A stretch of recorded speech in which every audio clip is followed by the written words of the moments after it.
Dear students, हम लोग chapter differentiability कर रहे थे और मैंने रोलेज थ्योरम, पिछली वीडियो में Rolle's theorem, Lagrange's mean value theorem और रोलेज थ्योरम पर एक प्रॉब्लम बताई थी। और मैंने पिछली वीडियो में प्रॉमिस किया था, एक थ्योरम रह गई थी कि prove that every differentiable function is continuous but converse need not be true. Okay, तो पहले आज हम थ्योरम कराएंगे, फिर रोलेज पर क्वेश्चंस और फिर लैग्रांजेस पे क्वेश्चंस। अगर बाकी बचता है तो हम लास्ट वीडियो में भी एक वीडियो और देंगे। ओके, और चैनल को आप लोग सब्सक्राइब करिए, लाइक करिए और शेयर करिए। ओके, पहले हम लोग थ्योरम करेंगे। थ्योरम है प्रूव दैट every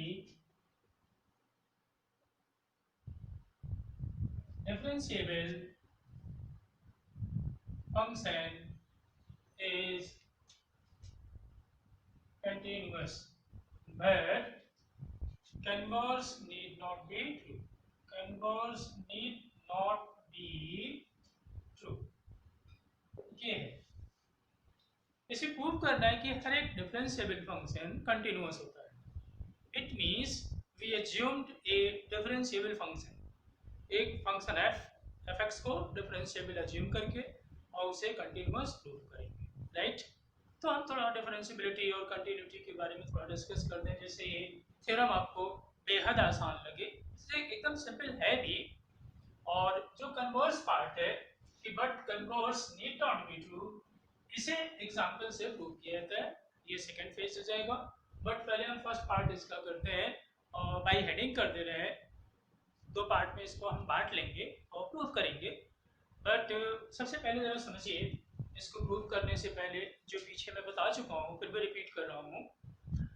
और अगर कोई फंक्शन एफ एक्स किसी point at x is equal to a पर डिफरेंशिएबल होता है, तो आप लोग कहते थे, इसे हम लोग डिफाइन कर चुके हैं, इसे limit x tending to a f x minus f a upon x minus a exist finitely and that finite value, इसमें दो डेरिवेटिव होती थी, left hand derivative as well as right hand derivative. क्या कहा था? ये function f x is called differentiable at x is equal to a if this limit exists finitely, और जो finite value थी that is called f dash a, means derivative of function f x at x is equal to a, right। तो इसकी left hand derivative right hand derivative जो common value आती थी that is called f dash a, ऐसा बताया था। तो it means if a function f x is differentiable at a point x is equal to a, then limit x tending to a f x minus f a upon x minus a is equal to f dash a, it is derivative of f x at x is equal to a and it is finite, right।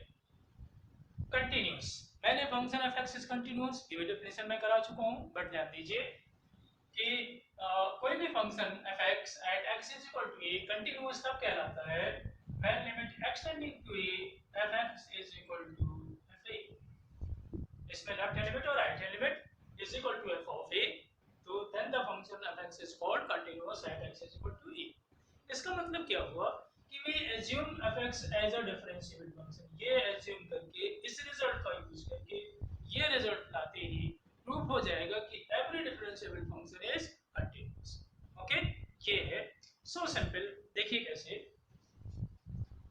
First part में हम ये prove करेंगे कि every differentiable function is continuous।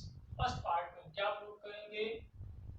every, ये chapter है हम लोगों का, यही चैप्टर चल रहा है, every differentiable function is continuous, right।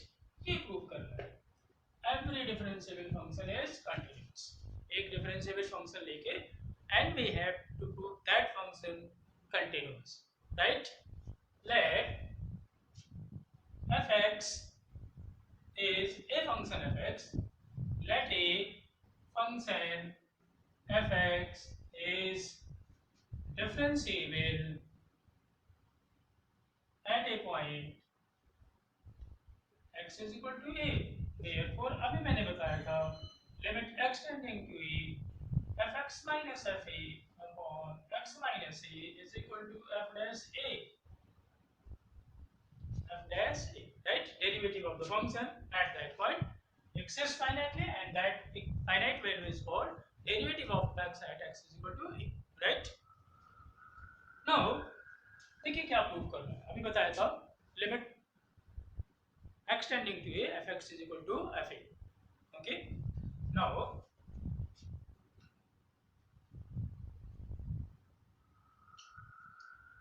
fx can be written as fx minus fa plus fa, लिख सकते हैं, right? fx is equal to, ध्यान दीजिए, fx माइनस fa को हम लोगों ने x माइनस a से डिवाइड कर दिया और x माइनस a से multiply and f of a अपनी जगह पे। ओके, सो इजी, कुछ नहीं है इसमें। x माइनस a से मल्टीप्लाई डिवाइड करने के बाद क्यों ऐसा किया कि limit x tending to a लेने पे f डैश a हो जाएगा, right? Taking limit x tending to a, taking limit x tending to a, both sides, दोनों साइड में ले लिया जाए, therefore limit x tending to a fx to both the sides, इधर भी तो चूंकि ये प्रोडक्ट है, पहले देखिए limit x tending to a f of x minus f of a upon x minus a into x minus a, और plus का है तो इसके साथ भी सेम रहेगा क्योंकि इसमें x tending to a non effective है, इसमें कोई इफेक्ट नहीं जाएगा, राइट? हम अलग लिख देंगे अगर मैं दिख रहा हूं तो बोर्ड पे प्लस f ऑफ, राइट? ये साइड की वैल्यू है यार, राइट? इसमें x टेंडिंग टू a लेने का कोई मतलब नहीं है because there is no function of x, right? Now using 1, जैसे ही हम 1 यूज करेंगे, ये जो वैल्यू है ध्यान दीजिए लेफ्ट हैंड साइड में आ गया, limit x tending to a fx is equal to, देखिए यहाँ से प्रोडक्ट के रूप में अलग अलग लिमिट हो जाएगी, limit x tending to a fx minus fa upon x minus a into limit x tending to a x minus a, इसमें अलग लिमिट, इसमें अलग लिमिट, प्रोडक्ट में अलग अलग लिमिट हो जाती है, और plus f of a is equal to, ये वैल्यू फ्रॉम 1 से देखिए ये वैल्यू कितनी हो जाएगी f डैश a, इसमें जब x की जगह a रखा जाएगा तो it comes out to be 0 and plus f of a, ये किसकी वैल्यू आ गई, limit x tending to a fx की, ये वैल्यू 0 हो जाएगी, it means we get limit x tending to a fx is equal to f of a, which implies that fx is, ये result show कर रहा है कि fx is continuous and x is equal to a, तो जो function x is equal to a पे differentiable लिया था वो कंटिन्यूअस हो गया, it means every differentiable function is continuous, therefore yeah, which implies that every, एक डिफरेंशिएबल फंक्शन हम लोगों ने लिया उसे कंटिन्यूअस प्रूव कर दिया, यानी every differentiable function is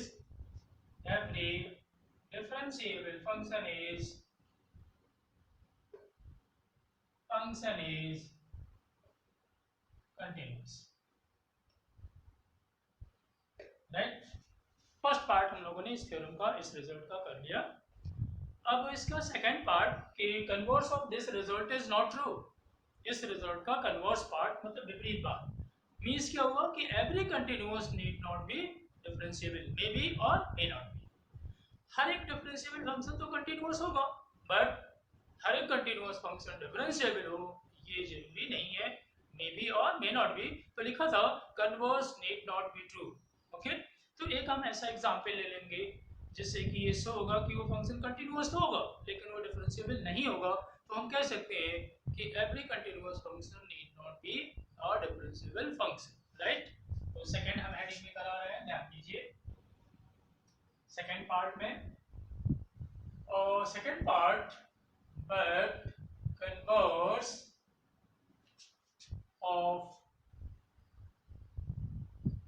converse of it is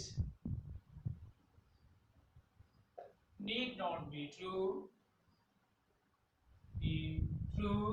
that is every continuous function need not be differentiable, need not be differentiable. Okay, we prove it by giving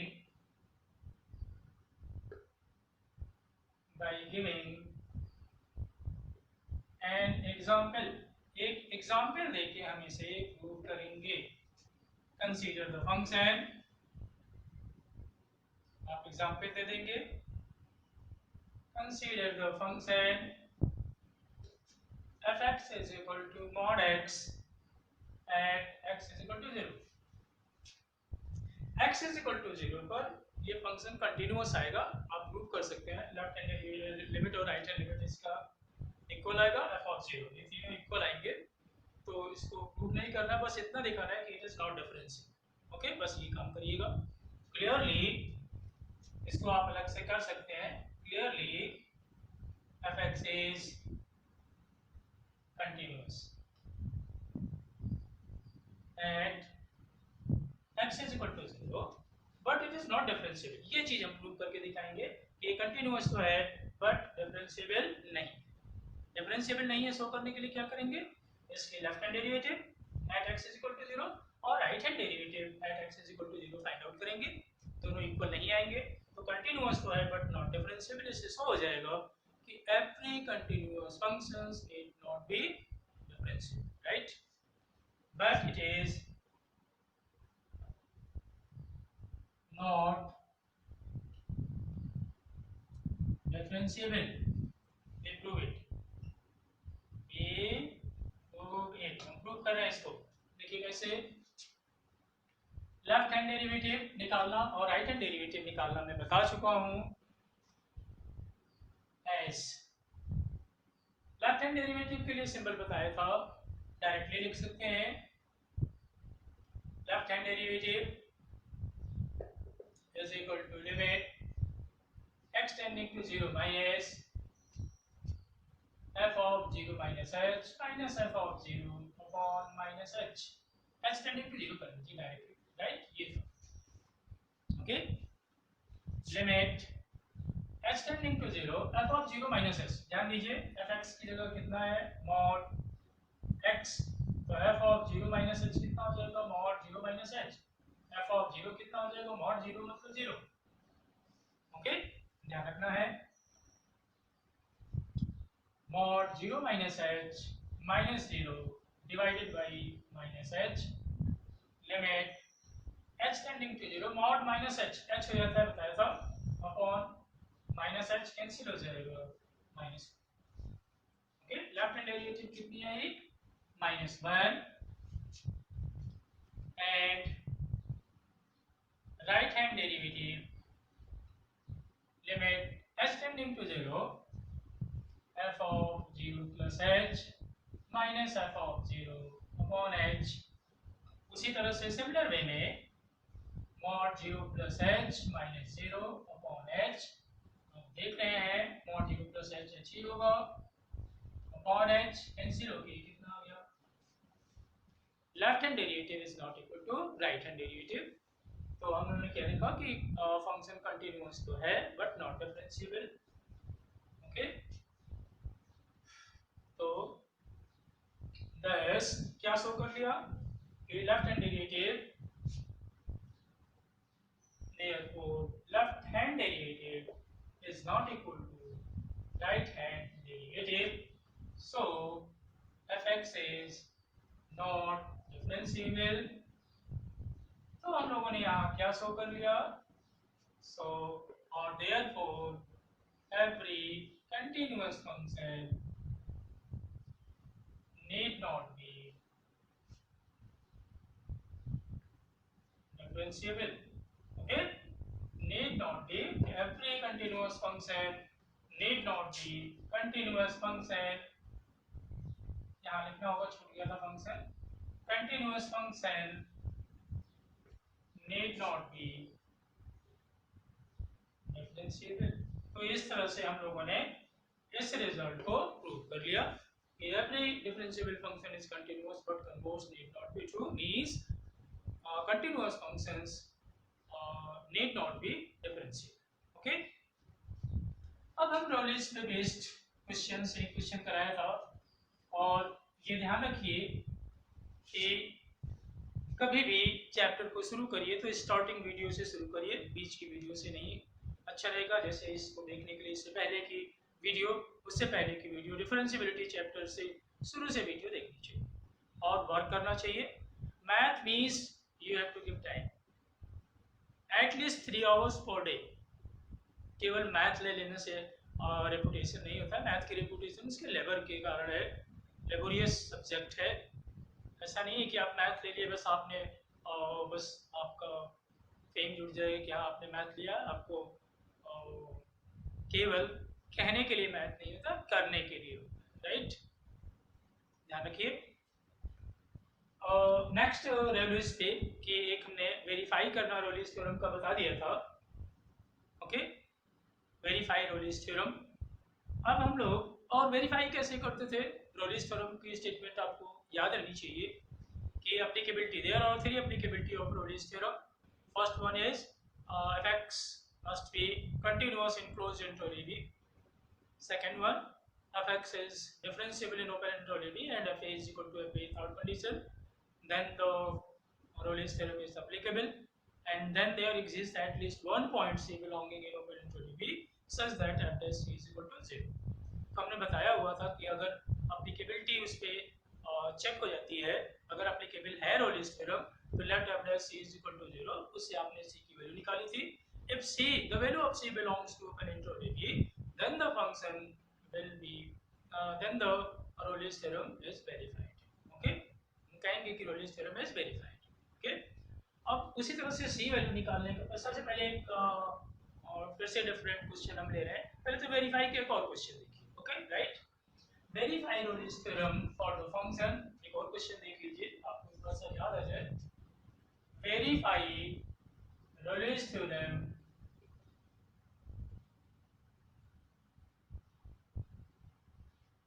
for the function fx is equal to x cube minus 6x square plus 11x minus 6 in the interval 1, 3. In the interval 1, 3. Okay. देखिए बताया था if function is polynomial then the function is continuous in closed interval AB and differentiable in open interval। Okay, first दो condition polynomial होने की वजह से satisfy हो जाएंगी। बस वैल्यू कौन सी निकालनी होती है, f of 1 is equal to f of 3 अगर हो जाए then the Rolle's theorem is applicable। then assume let f dash c is equal to 0 जैसा बताया था। देखिए फर्स्ट पॉइंट कहा था since fx is a polynomial so it is continuous कहाँ होना चाहिए, closed interval। हालांकि हर एक इंटरवल में होगा बट जहाँ नहीं होगी वहां लिखेंगे in closed interval 1, 3। Same reason for differentiability since fx is a polynomial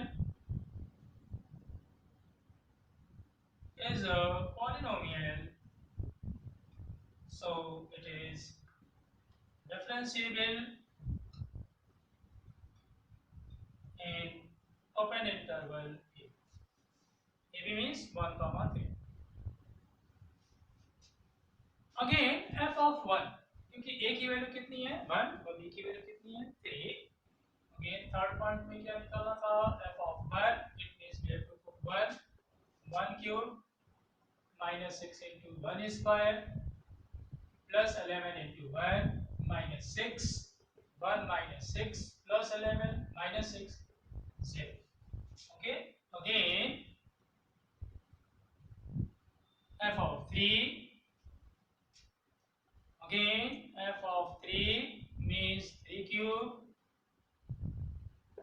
minus 6 into 3 square plus 11 into 3 minus 6 हमने निकाल लिया 27 माइनस 54 प्लस 33 माइनस 6, जरा सिंप्लीफाई करके देखिए, it is also 60 minus 60 0. So f of 1 is equal to f of 3. It means Rolle's theorem is applicable. अब verify दिखाने के लिए हमने कहा था let f dash c is equal to 0. f dash c के लिए क्या कहा था कि fx हम लोग के पास ये है, ध्यान दीजिए, x क्यूब fx ये है x cube minus 6x square plus 11x minus 6, तो f dash x differentiation 3x square minus 12x plus 11, जहाँ x है वहाँ c रख दीजिए, तो आ जाएगा 3c square minus 12c plus 11, right. ऐसे कर लेते हैं, ओरल हो जाएगा, which implies that 3c square minus 12c plus 11 is equal to 0.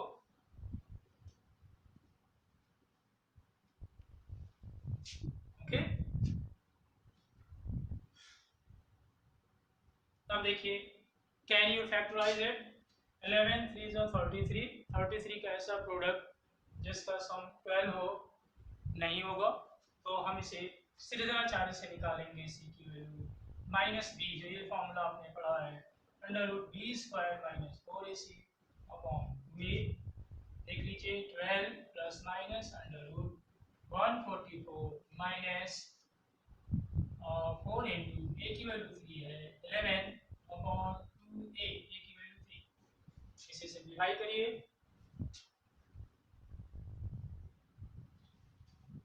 c is equal to 12 plus minus under root में देखिए कितना आता है, ये अंडर रूट 144 माइनस, देखिए कितना आया, 4 3 जो 12, 12 10 जो 120, 132 और 6, 12 प्लस माइनस, यहाँ से देखिए कितना आएगा 12, 12 को हम क्या लिख सकते हैं, 2 root 3 divided by 6. Okay, 2 common है कि कैंसिल करिए, क्या आ जाएगा यहाँ 6 प्लस माइनस रूट 3 अपॉन 3. देखिए इसमें से एक वैल्यू भी, दो वैल्यूज होंगी, c की दो वैल्यूज आई, first one is 6 plus root 3 upon 3 and 6 minus root 3 upon 3. देखिए कौन सी वैल्यू 1.73 होता है, गैस कर लीजिए, 7 पॉइंट हो जाएगा, 3 से डिवाइड करेंगे तो 2 पॉइंट आएगा. इंटरवल क्या है, ध्यान दीजिए 1,3. Okay, 6 plus 1.73. ओके, ध्यान दीजिए, देखिए 6 प्लस गैस लेने के लिए 1.732 अपॉन 3, और यहाँ से देखिए 6 माइनस 1.732 अपॉन 3. ये तो वैल्यू सर्टेनली इस ओपन इंटरवल में मोर देन 1 है और लेस देन 3, बट इसे भी गेस करिए, ये कितना आता है 617. ओके, 7.732 और 3 से अगर डिवाइड करें तो ये भी लेस देन 3 आएगा. It means both values of c lies in c, since both value c is equal to 6 plus minus root 3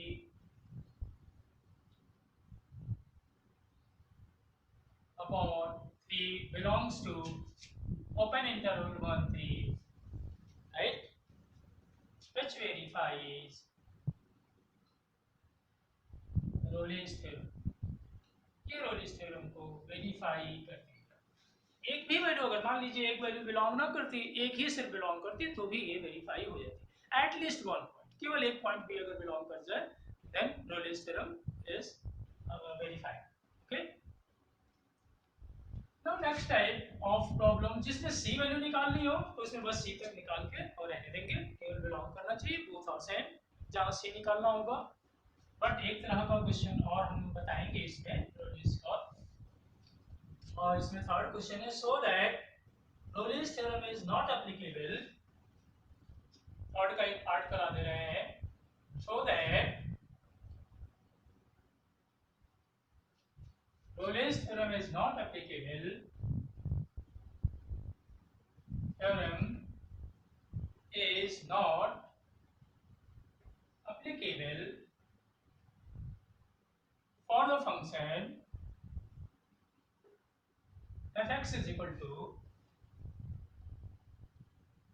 x cube in the interval -1 to 1, right. केवल शो करना है कि ये रोलिस थ्योरम इज नॉट एप्लीकेबल। इसका मतलब जो 3 applicability point थी उनमें एक पॉइंट भी अगर फेल हो जाए then we say that the Rolle's theorem is not applicable. आप जानते हैं it is a polynomial, so it is continuous as well as differentiable. Continuous और डिफरेंशिएबल तो होगा, इसका मतलब फर्स्ट और सेकंड पॉइंट इज ओके और ओके। फर्स्ट पॉइंट भी सही है, सेकंड पॉइंट भी ट्रू है। It means fx is differentiable in closed interval -1 to 1 and fx is differentiable in open interval -1 to 1। इसका मतलब थर्ड पॉइंट को चेक करना है। थर्ड पॉइंट अगर नहीं आए, not equal, fa is not equal to fb आ जाए, then we say that Rolle's theorem is not applicable। इसका मतलब इस पॉइंट और इस पॉइंट पे फंक्शन की वैल्यू निकाल लीजिए केवल, ओके। और सॉल्यूशन में क्या करेंगे, since fx is equal to x cube, therefore f of -1 निकालिए, -1 cube means -1 and f of 1 is equal to 1 cube, it means 1। देखिए रोलिस थ्योरम एप्लीकेबल होने के लिए both the values f of -1 is equal to f of 1, और यहाँ आपने क्या पाया कि f of -1 is not equal to f of 1, okay. since f of -1 is not equal to f of 1, so Rolle's theorem is not applicable। theorem is not applicable, okay. तो कोई एक point अगर आपने दिखा दिया कि this does not holds applicability point, one of the, if one of the Rolle's applicability of Rolle's theorem is not applicable, then the Rolle's theorem is also not applicable, okay। if one of the condition fails of the conditions of Rolle's theorem, then the Rolle's theorem is not applicable, okay। ध्यान रखिएगा, एक भी condition अगर fail हो जाती है उसकी applicability की, तो आप कहेंगे कि Rolle's theorem is not। अब फाइंड द वैल्यू ऑफ सी, एक तरह का और इसमें क्वेश्चन दिया है, फोर्थ वाला, find C of Rolle's theorem. Find C of Rolle's theorem. Next question है find C, value of C by value of C by Rolle's theorem for the function fx is equal to, देखिए fx क्या दिया हुआ है, cos x in the interval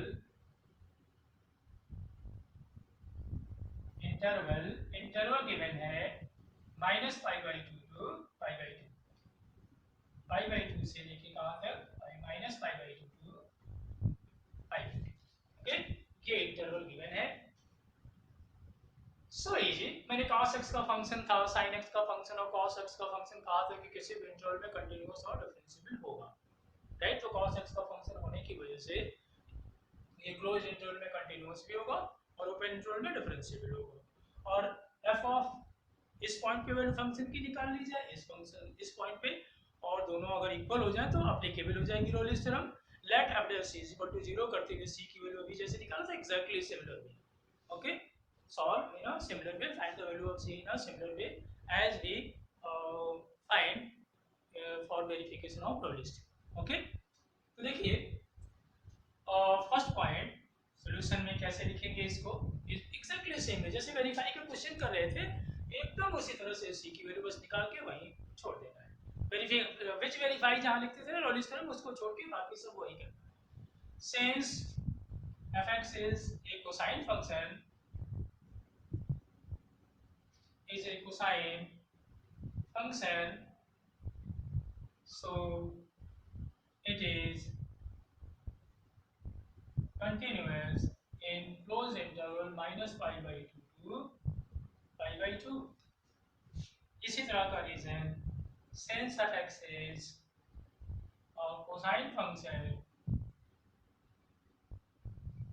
so it is differentiable in open interval minus pi by 2 to pi by 2. Third applicability, you have to check it. Okay, f of minus pi by 2 cos of minus pi by 2, cos minus theta plus cos theta होता है, cos pi by 2 is 0. Also f of pi by 2 cos pi by 2, it is also 0. It means f of a is equal to f of b.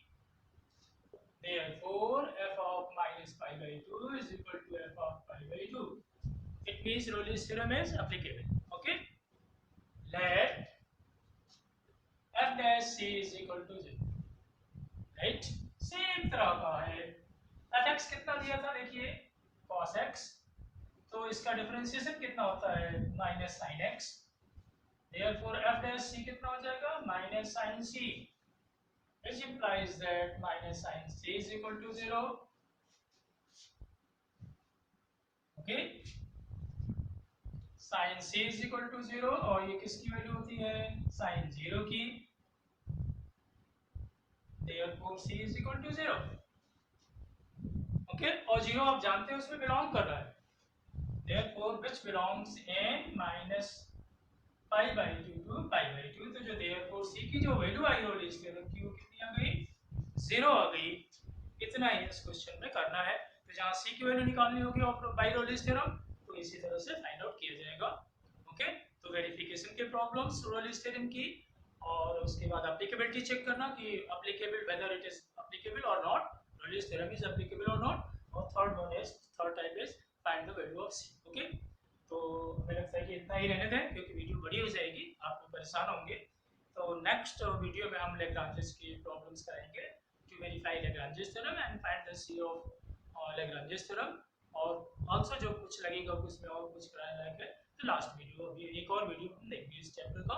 तब तक आप इसे prepare करिए, similar type के questions अपनी book से, example से, exercise से जरूर करिए. You have to give time for mathematics. Okay, for perfection. Okay, अब आज के